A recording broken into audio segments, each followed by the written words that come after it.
हिन वक्त शहदाद कोट post office के ॿाहिरां असां मौजूद आहियूं। शहदाद कोट पोस्ट ऑफिस में गैस बिजली ऐं मुख़्तलिफ़ बिल माण्हुनि पीआरिया आहिनि। हितों जे अमले करोड़े रुपयनि जी तादाद में करप्शन करे माण्हुनि जा बिल जेके ख़ज़ाने में जमो न कया विया आहिनि। असां सां मुतासिर हिते मौजूद आहिनि। अचो त उन्हनि सां ॻाल्हि ॿोल कयूं था। सर अस्सलाम वालेकुम। अर्ज़ो इहो सर पोस्ट ऑफिस वारा करप्ट थी विया आहिनि।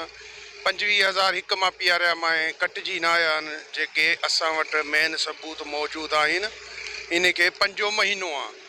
हे जाली ठप्पा हणी जेको आहे सो त पोस्ट वारा जाली ठप्पो हणी बसि ॾियनि था, मथे पेमेंट नथा कनि। लाज़मी मथे पेमेंट वेंदी त बिल कटिजी ईंदा न। हे ॾिसो, हे आयो आहे हिन महीने जो। हे मां 25,000 पीआरियो, 25,000 इहो पीआरियो आहे। 5 महीनो आहे। हिकु मां न हर माण्हू सां इहो फ्रॉड इन्हनि कयो आहे। लिहाज़ा इहा गुज़ारिश आहे हिन खे नौकिरी खां मुअतल कयो वञे। हे हर शहरी सां इहा हिननि जी बेईमानी हराम पाई आहे ई आहे।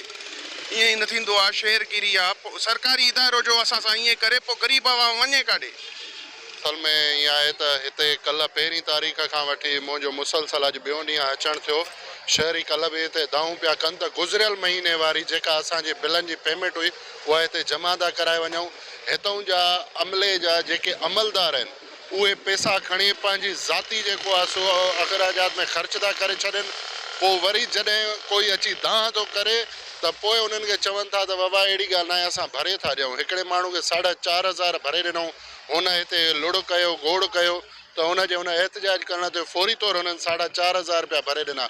माना इन मां इहा ॻाल्हि सिधी साबित थी थिए त इदारे जा जेके अमलदार आहिनि उहे हिन करप्शन में मुलविस आहिनि। आवाम जा पैसा खणी पंहिंजी ज़ाती जेको आहे सो उन ज़िंदगी ते उहो ख़र्च करे पोइ बाद में जे अगरि असां जहिड़ो कोई माण्हू अची करे हिते लुड़ करे थो, किराए करे थो, एहतजाज करे थो त उनखे चवंदा ख़ुदा रा चुप कर, तोखे तुंहिंजी पेमेंट था भरे ॾियूं।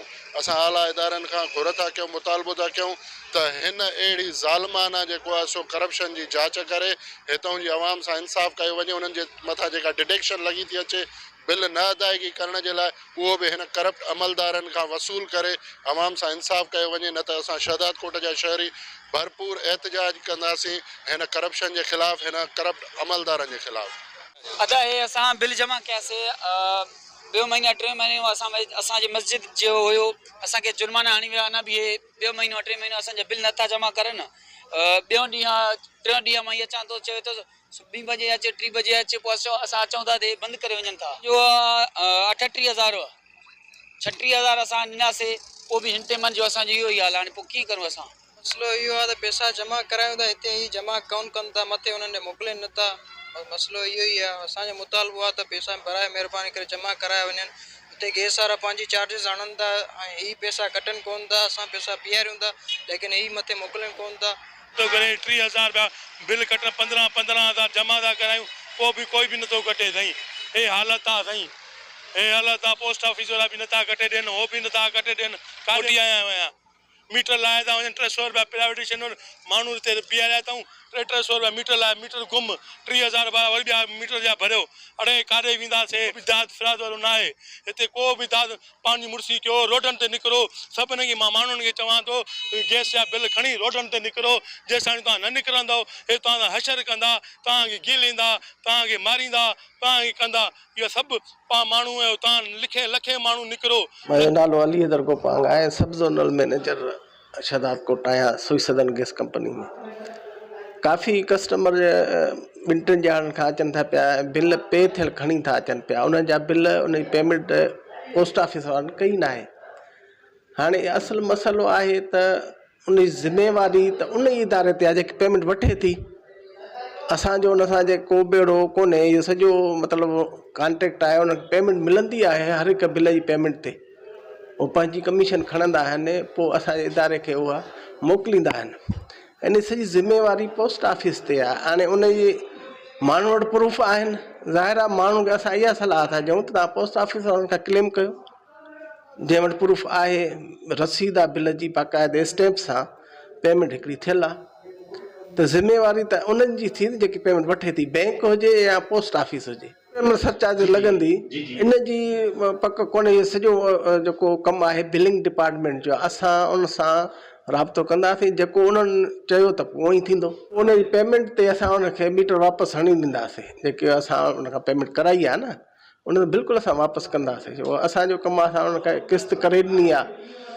इन जे हिसाब सां त पोइ तव्हां जेको आहे सो डिफॉल्टर आहियो, हेतिरी पीआरियो त तव्हांखे असां वापसि हणी ॾियूं। उन्हनि पेमेंट कई आहे त असां उन मीटर वापसि कंदा। उहो पेमेंट जेकी बि रहियल आहे असां बि उन सां पोस्ट ऑफिस वारनि सां कंदासीं। असां माण्हुनि खां पोस्ट ऑफिस खां स्क्रोल घुरियो आहे, स्क्रोल जे असां पंहिंजे इदारे खे ॾींदासीं, उहो पेमेंट पाण वठंदो उन्हनि खां। कस्टमर खे पेमेंट स्क्रोल ॾियनि पोस्ट ऑफिस वारा, त असां उन्हनि खे लाड़काणे मोकिलाए उनजी पेमेंट पाण वटां क्लियर कनि। नसीराबाद में बि थियो, ऐं इहा तक़रीबन मां कंबर खां आयो आहियां त कंबर में बि पोस्ट ऑफिस वारनि जी कारकर्दगी ईअं आहे, पेमेंट राहे छॾींदा आहिनि। पर जंहिं वटि ग़रीब वटि बिल जी कापी आहे उनजी, त उहो उन खां वठे थो। असां बि मोकिलींदा भाई पेमेंट कयो, जेका वई त वई। इहो सिलसिलो आहे, तक़रीबन पोस्ट ऑफिस जे डिपार्टमेंट में थिए थो पियो।